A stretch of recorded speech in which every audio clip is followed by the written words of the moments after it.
Hey, welcome back to my YouTube channel Guruji Study 96 में Narendra Kumar. Today will be discuss ninth class science. देखिए बच्चों, मैंने उस दिन नाइन्थ के जो टॉपिक था उसको मैंने आपको कराया था और उस टॉपिक को देखिए बच्चों, वो मैंने उसमें आपको लिए जो साइंस थी, फिजिक्स थी, उसके बारे में कराया था।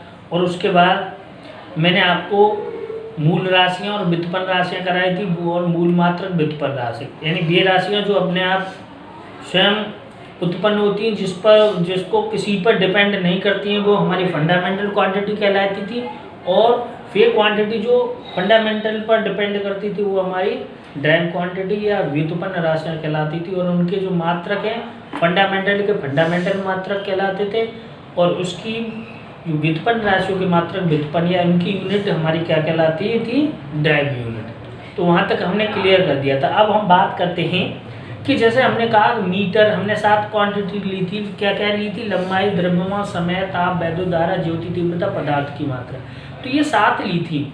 तो हम ये कहते हैं बच्चों, अब बात आती है कि हमने कहा 1 किलोग्राम। तो 1 किलोग्राम कैसे 1 किलोग्राम ऑल ओवर वर्ल्ड में? तो देखिए, सबसे पहले जब ये इन्वेंशन नहीं हुई थी उसके बाद कुछ किसी भी देश में कुछ चल रहा था, किसी भी देश में कुछ चल रहा था, उस समय ये अलग अलग थे। तो फिर ऑल ओवर वर्ल्ड की वो हुई, उसमें ये मानक रखा गया।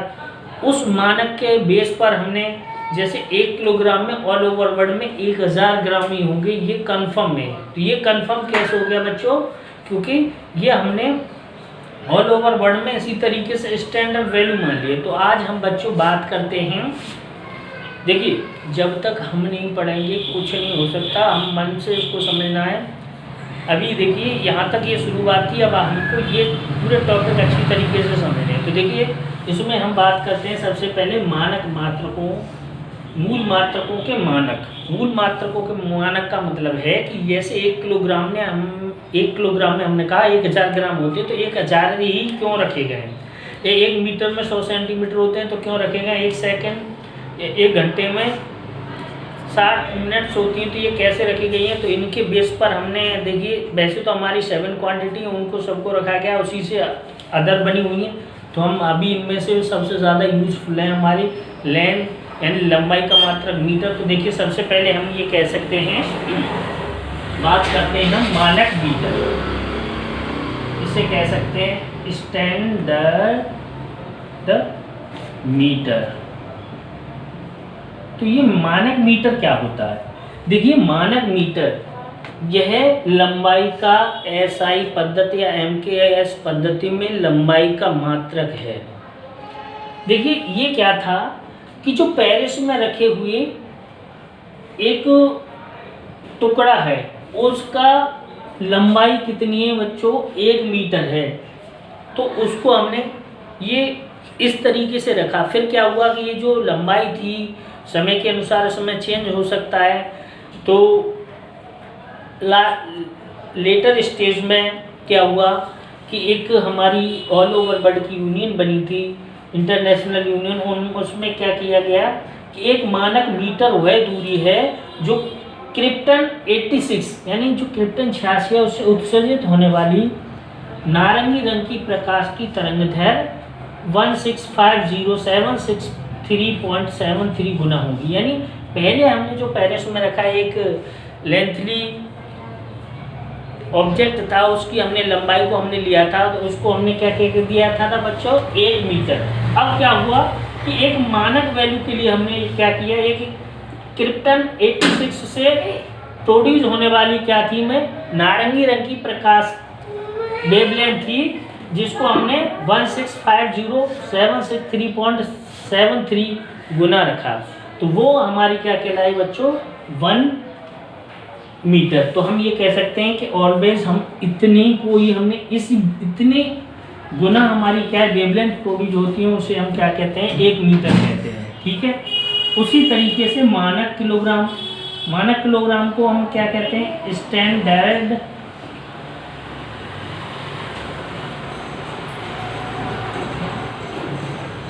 किलोग्राम। तो स्टैंडर्ड किलोग्राम में क्या होता है ऑब्जेक्ट बच्चों कि ये भी वही था कि जो हमारे पास जो रखा गया था, जो लेंथली जो सिलेंडर रखा गया था या हमारे पास जो रॉड रखी गई थी, उसकी लेंथ भी हमने कितनी, उसका वेट भी हमने क्या माना था, 1 किलोग्राम। बट वही कंडीशन यहाँ भी आई। तो फिर हमने क्या किया बच्चों कि परमाणुीय स्केल पर कार्बन 6C12 के 5.0188 इंटू 10⁻25 एटम्स के मास को एक मानक कहा। और भी इस तरीके को इसको डिफाइन कर सकते हैं। तो इसको भी बच्चों हमने कहा 1 किलोग्राम या मानक स्टैंडर्ड किलोग्राम कहा। ये हमारा बच्चों द्रव्यमान का एसआई पद्धति में क्या होता है, मात्रक होता है। इसी तरीके से मानक सेकंड यानी स्टैंडर्ड सेकंड, तो ये सेकंड भी वही कंडीशन इसकी थी कि वाइब्रेशन हुए थे, तो उसको हमने ये ले लिया था। फिर हमने इसको चेंज करके क्या कहा कि 1 सेकंड वह समयांतराल है जिसमें परमाणु घड़ी में सीजियम 133 का एटॉमिक 9192631770 बार कंपन करता है। तो इस तरीके से बच्चों ये हमारे क्या है, मानक स्टैंडर्ड है। इनकी हमने इनकी डेफिनेशन पढ़ी। इसी तरीके से बच्चों और भी है हमारे पास। अगला हमारा है एम्पियर। क्या है बच्चों, एम्पियर।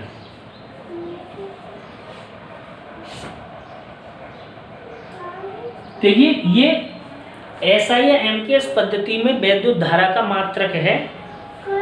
ये क्या होता है, ये दो समांतर लंबाई के वायरों के बीच 1 मीटर की डिस्टेंस हो, क्या हो, 1 मीटर की डिस्टेंस हो, उन पर पहले वायर में 1 एम्पियर करंट प्रोड्यूस हो रहा हो, फ्लो हो रहा हो, दूसरे में भी 1 एम्पियर करंट फ्लो हो रहा हो, तो उनके बीच में एक फोर्स लगता है जिसे 2 × 10 की पावर क्या होता है, -7 न्यूटन।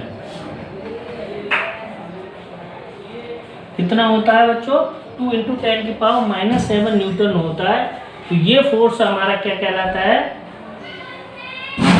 ये हमारा क्या कहलाता है, 1 एम्पियर।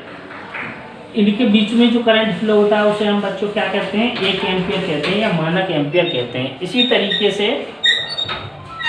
तरीके से इसमें एम्पियर के बाद हमारा आता है केल्विन। क्या आता है बच्चों, 4th और 5th पे क्या आता है, केल्विन।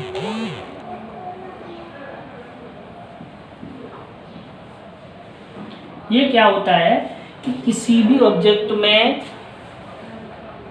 जो एक स्टैंडर्ड वैल्यू में हम कोई भी वाटर ले लें या कोई लिक्विड ले लें, उसको हीट करने में जितना टेम्परेचर प्रोड्यूस होता है उसे हम क्या कहते हैं बच्चों, 1 केल्विन कहते हैं। इसी तरीके से वो भी हमने क्या रख लिया, 1 केल्विन। ये भी एमकेएस पद्धति, एसआई पद्धति में टेम्परेचर का यूनिट क्या होती है, केल्विन होती है। उसके बाद क्या होती है हमारी, मोल। मोल क्या है, कोई पदार्थ है उसकी ग्राम में जो मात्रा होती है उसे हम क्या कहते हैं बच्चों, मोल कहते हैं। क्या कहते हैं, मोल कहते हैं। इसको भी इसी तरीके से स्टैंडर्ड वैल्यू में रखा गया है। और एक होता है हमारा कैंडेला।